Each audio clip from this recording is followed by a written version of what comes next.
Hi, this is Dennis with Second Chance Tackle. Yep, still doing our pandemic projects. And a special shout out and thank you to all of the first responders, frontline personnel, medical and healthcare professionals, teachers and hotel workers, supply chain folks, and everybody involved in trying to keep us safe during this pandemic. Without your efforts, we would truly be in a worse position all around. Thank you very much for all it is that you do. Well, today's pandemic project is a classic. It's the Daiwa. It's the Gold Series 30. This one was sent in by Howard. It's a beautiful reel. It's a 3-ball bearing reel. It's a larger size reel.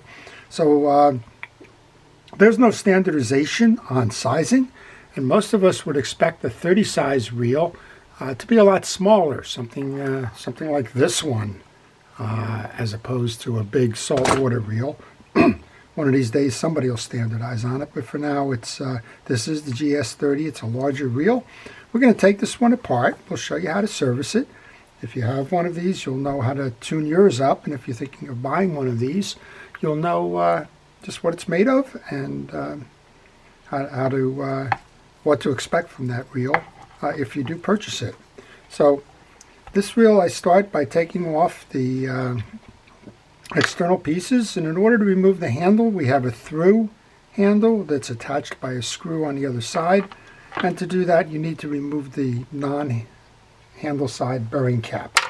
So with that removed, we'll take a screwdriver then, and I keep a whole bunch of tools readily accessible right within arm's reach.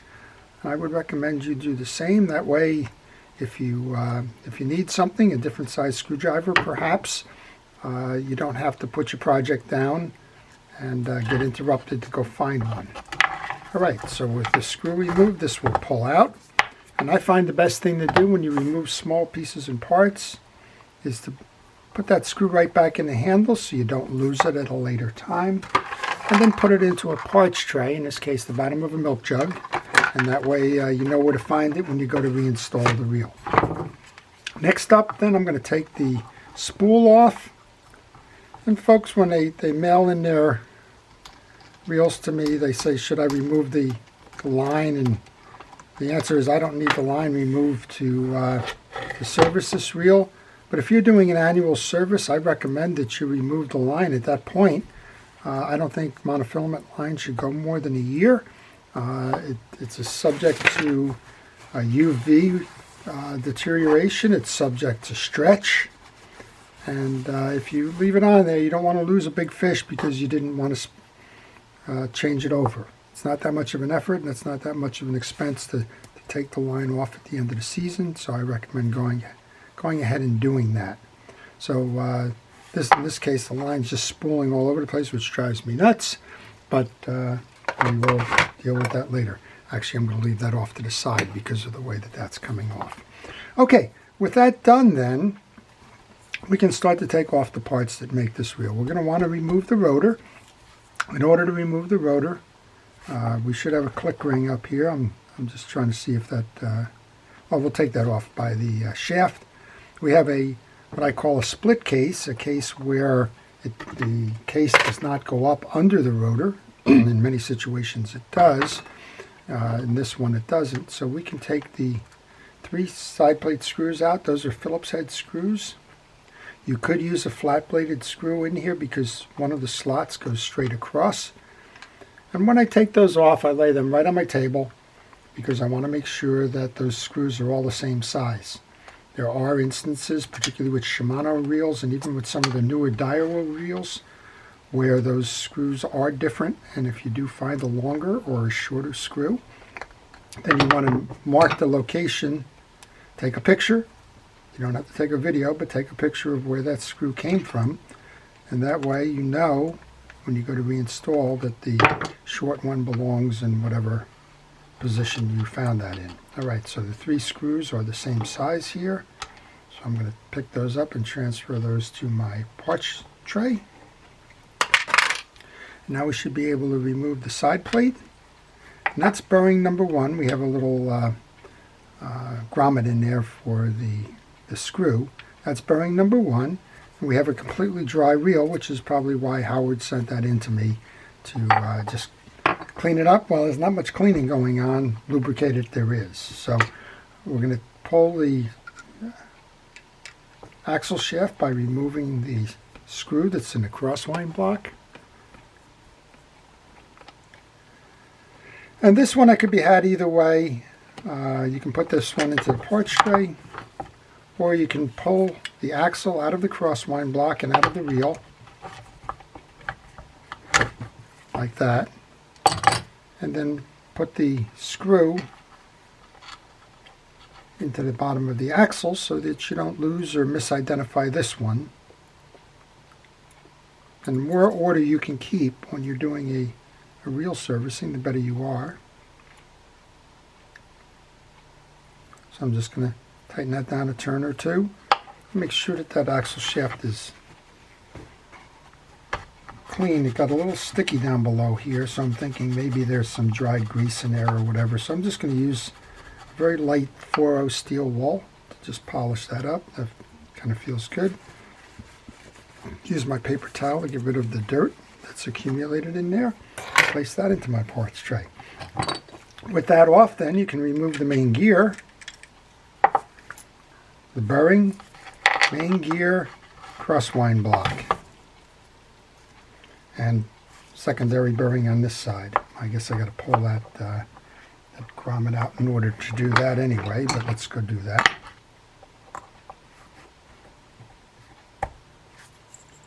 Probably easier just to push it out.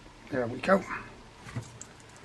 Just inserting a pick that I have to push it out, and we can pull this bearing off that shaft, and we'll just do a thorough cleaning. You can see we have the dried grease in the main gear, so let's go ahead and get rid of that. It's a beautiful reel. It's Daiwa's in that old series, whether it was the silver or the gold series. The difference being one ball bearing on the non-handle side, or non-gear side, I guess is the right answer. The handle can go on either side. But I do like these a lot, and I think they were probably one of the best engineered or over-engineered reels of the time. The time being the 1970s and 80s. Okay, so I've taken care of the old grease. I'm just going to set the main gear in my tray for a moment. I'm going to take a penetrating oil just to kind of clean the dirt off of those bearings. And we're going to come back to that, but we're going to go up top now. The reel is basically just suffering from being dry.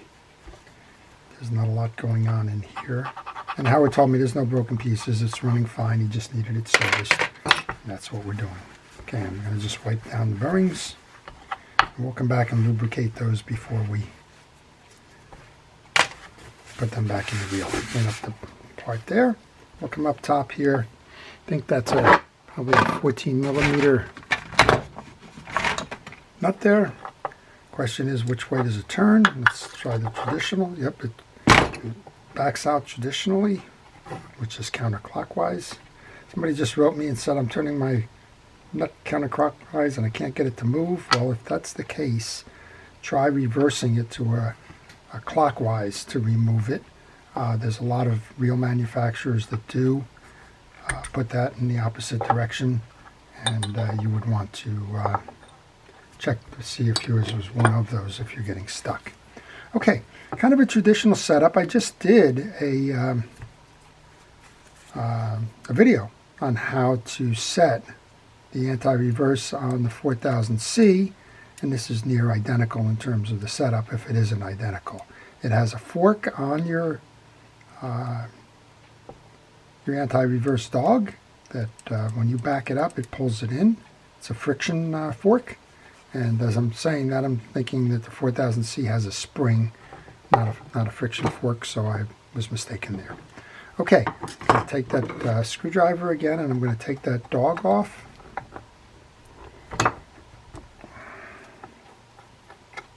Then we can remove that whole assembly. The idea being I want to get to the bearing, and I want to get to the pinion gear to clean that out. So we're removing the screw from the anti-reverse dog. It's a good place to take pictures to make sure you know the orientation of this. then we should be able to pull both the anti-reverse ratchet and the dog up. And if you have this off, note that the ridges on the anti-reverse ratchet face down. Just set that off to the side for a moment. We're going to come back to that. I'm not putting that in my parts tray because we're going to rebuild right from here. Here's another point where you want to take a picture. Notice that there's a difference in this plate that's holding the bearing in place. There's a kind of a hook here, and it belongs, if you will get your orientation straight, if you have the handle here, it belongs to the left side of the handle when you go to reinstall. Now I'm not sure, there's probably staggered screws here, and that's probably only one way to put it in, but you're never quite sure. So before you go removing things, always take that picture, even if it's just mental.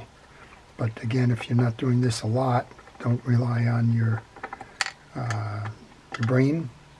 It plays tricks on you from time to time. Just go ahead and take the picture. Take it with a cell phone, with a digital camera. Take a video like I'm doing. You don't have to narrate it, but take a video like I'm doing. Just let it run. And that's going to save you countless hours of concern and fret. This one just pulled right out. I didn't expect otherwise. I'm going to lay that down the way that goes. I'm going to lay the 3 screws right in there. Remove that bearing. Do the same thing with that bearing that I just did with the other one. Just kind of flood it to get off the shellacked old coil. Set that aside, and now I'm going to just clean up the pinion gear. To do that, I'm going to use a hard bristle brush. Say that 3 times fast. In this case, this is a brass brush. But I want to make sure that the channels in this pinion gear are clean and that there's nothing inside of it that would obstruct the running of the main gear. And there isn't. There's just a little bit of dirt here.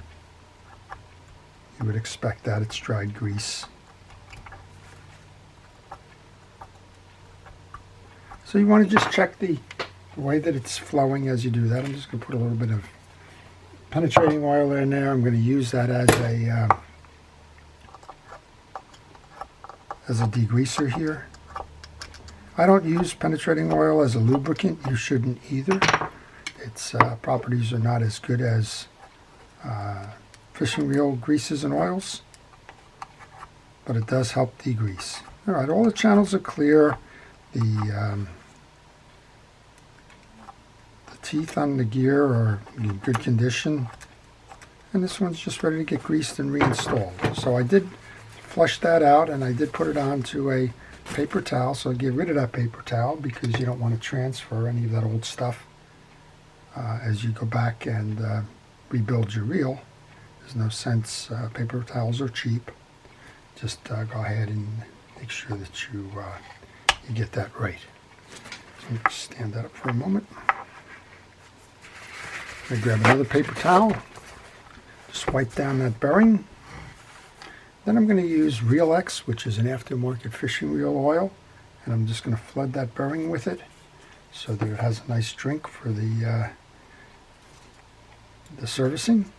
Put that up so that the oil flows down, and then we can reinstall the assembly into the case.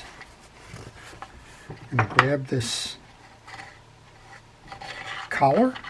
Remember what we said, if you weren't paying attention, that little point goes to the left side of the handle. And then let's see what good comes of this. I mean, small screws just don't get along very well. Let's see if we can manage here. I didn't expect that. I'm trying to show it for the camera. It's not the best angle to put a screw in.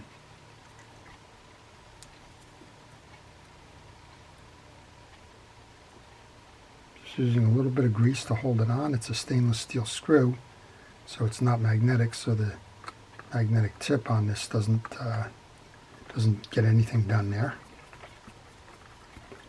And I'm not going to tighten this all the way down. I want to make sure that I can line up the other pieces. So that comes next. You can see we're not anywhere close to the secondary holes. So it's a beautiful reel, and Howard took nice care of this one, and I'm sure it's going to be around a long time to come. All right, with 2 of them in, you can pretty much tighten these down now. We've got 1 more to go, so let's get that one in the case.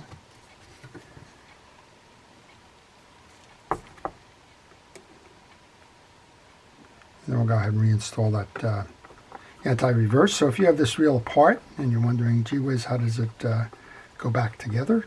Well, this is your opportunity to see how that piece works. I'm just going to spin this, make sure that it's doing the right thing, which it is. All right, so I'm going to remove the anti-reverse ratchet just to clean off the dirt. That will impede that. This is a friction fork. It looks like it's in fine shape. These don't have to touch, but those points on the end there do provide the friction for this to act as a anti-reverse. This is the way that it assembles. It goes with that beak going into the claw, if you will. And then we just want to find trying to find the square on the ratchet. And then we'll just line this up with the hole here. Get it started by hand, it's easier.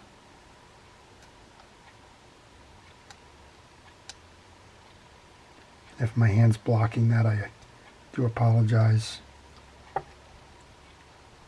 What you're really doing is you're living a day in the life here. I just run the camera as I do this, so sometimes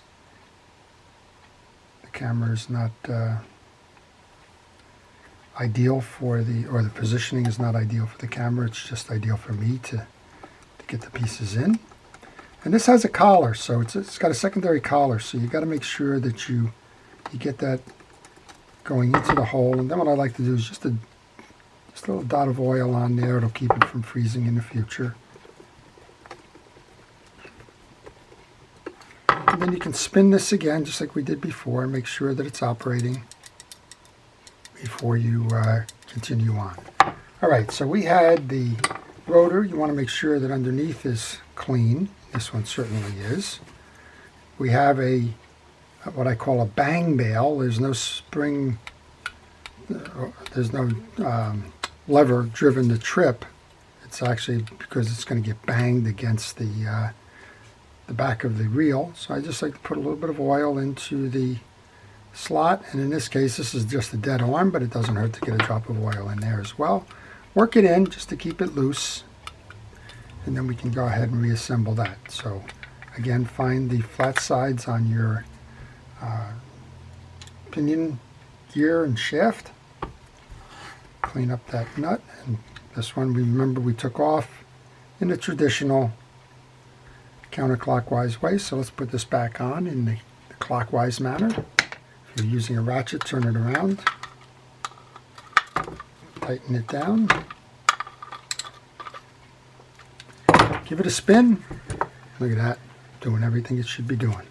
There's only one more piece that we didn't clean, and that's the grease that's on this little washer back here. So let's get that off. We can go ahead and put that on. A little bit of grease on top of that because that's the way it came. Grab the side plate bearing, one of 2. They're both the same size, so it doesn't matter which goes where. Now I noticed that this one has a shield on one side, and I believe it's a rubber shield on the other. The black side was facing in when I took it out, so it's going back in with the black side out. Probably doesn't make much of a difference, but if it does, by engineering design, we've copied what they've done before us. All right, I'm going to put the grease behind. This is the crosswind gear. This is the multi-purpose gear. This is the one that moves everything in the reel. It will control the up and down movement of the axle, and it will transfer the main gear, back end gear, which is here, to transfer the power of the crank to move that up and down as the wheel goes round and round. All right, when you put that main gear, or that crosswind gear in, put it in with the stud facing below. That way it'll be easier for you to attach that crosswind block which has that screw in it. If you put that stud in any other direction, it's going to be very hard to get that screw tightened down. All right, we're going to just give this a good amount of grease onto the teeth. Do the same thing. Check the teeth. Make sure they're not bent or broken or chipped or anything like that that would make the reel turn poorly. And this reel was turning fine, so I'm not concerned about that there. Get some on the stud side, which is going to go through that bearing. And we can go ahead and put that in. And then we want to grab that crosswind block. And while this one is not hard, this one's very hard to get wrong. It's a good idea to take pictures of this crosswind block as it comes off. I got to tell you that I've seen them come in upside down, so know what side is up when you go to install this. And when you do, simply lay this into the reel and over the stud. So that's going to ride just like that. And then we can take our axle shaft and remove that screw that's going to hold that into the crosswind block now. We're going to put a little bit of grease. You don't want to put a lot of grease on the axle shaft because when you go to put it through the pinion gear, it'll all kind of just bunch off because it's a very tight tolerance there. Line that up, line the hole so that you can get the screw in, and then go ahead and put that screw in. Now this is me and small screws again, so I will apologize if this takes longer than normal to do, but that's part of the fun of this thing, is just kind of testing yourself, seeing how many times it takes you to kind of get that done. Okay, so that screw's almost back in. There is a shim washer on the main gear. You just need to be aware of it. That belongs there. We're back to this one with the rubber one side, metal on the other, so we remember again that the black side was facing in when we took this off. And now we can go ahead and put the side case on. And just make sure that it sits nice and even, and that there's no tension. Don't force anything with these reels. If you got tension in the case and it's not sitting properly, then something's misaligned. And if it's misaligned, don't continue. Stop right there, go back and check and see what might be getting in the way, and then go make the change so that you have clearance there. Now we tested the reel for spin up top with the rotor. When we replace that, we'll test that right now after we put the 3 of these in. We're going to spin it again just to make sure that everything's working. There's no sense going on and putting handles on and things like that if the reel is stuck. And by stuck, I mean what we were saying before. If you didn't put that side case in, if something was out of alignment, let's say the crosswind block missed the stud and it's just laying in there, well, when you go to spin it, you'll find that out. And there's no sense putting all the stuff on, only to have to take all that stuff off to go fix the issue there. All right, give it a spin. There you go. Everything's working. I'm looking at the main gear, making sure that spins. And then I remember that my customer has the handle on the right side. So I'm going to go ahead and put this little black piece back in here. That's what the screw is going to rest on.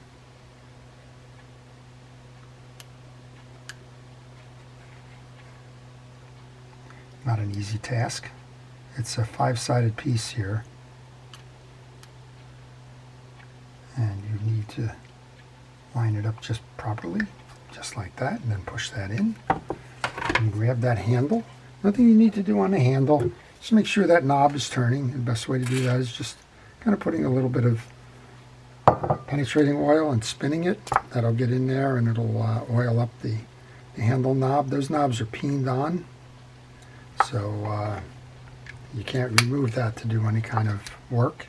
If you want, put a drop of oil onto that handle screw just so it doesn't freeze in the future, the way that Howard is taking care of his reels. I don't think that's a problem.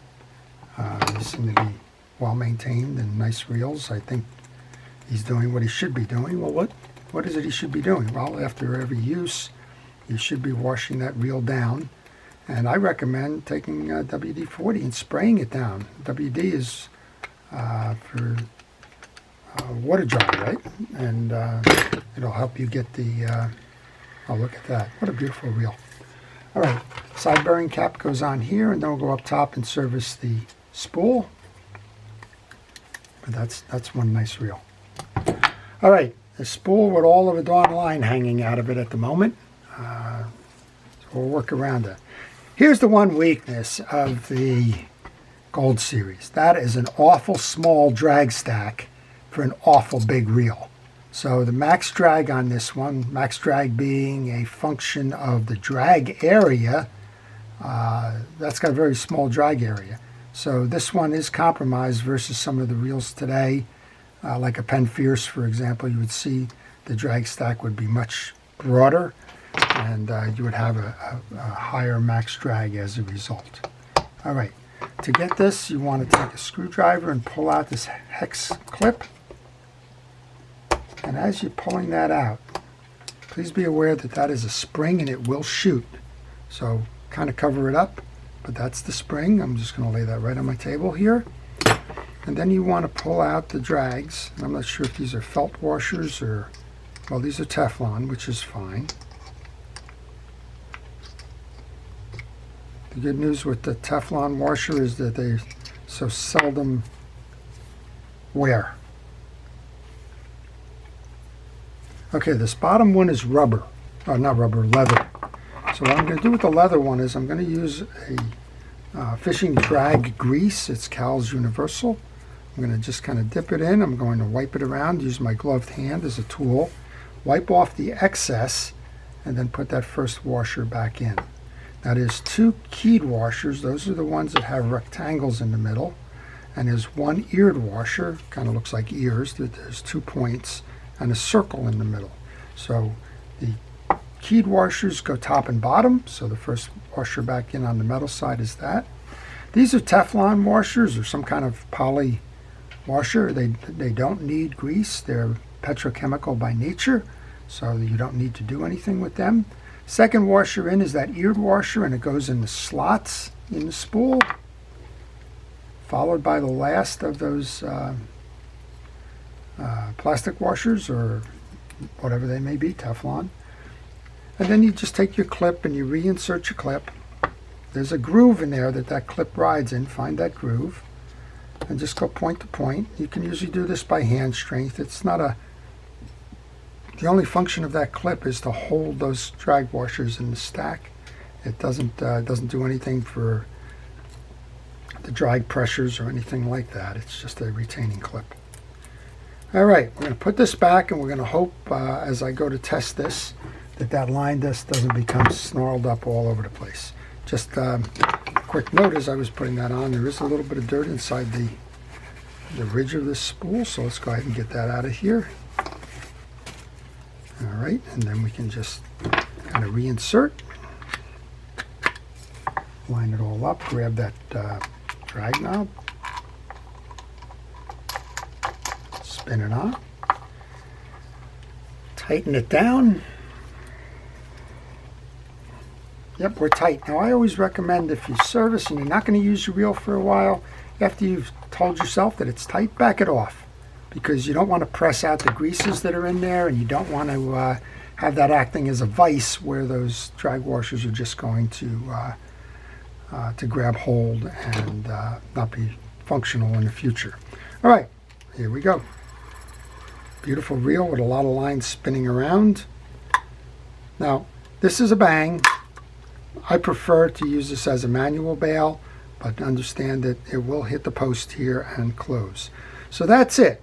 That's the Daiwa Gold Series 30. It's a beautiful reel, 3-ball bearing as you saw, and you saw how to tune it up, take it apart, clean it, and get it back together again. So if you like this, I encourage you to subscribe, and if you do subscribe, please hit the notification button so that you are aware of when I post, and right now I've been posting frequently, almost daily. So there you go, the Daiwa GS30, a beautiful reel. Going to go fishing for a long time to come. So this is Dennis with Second Chance Tackle. Thank you for watching. Have a great day.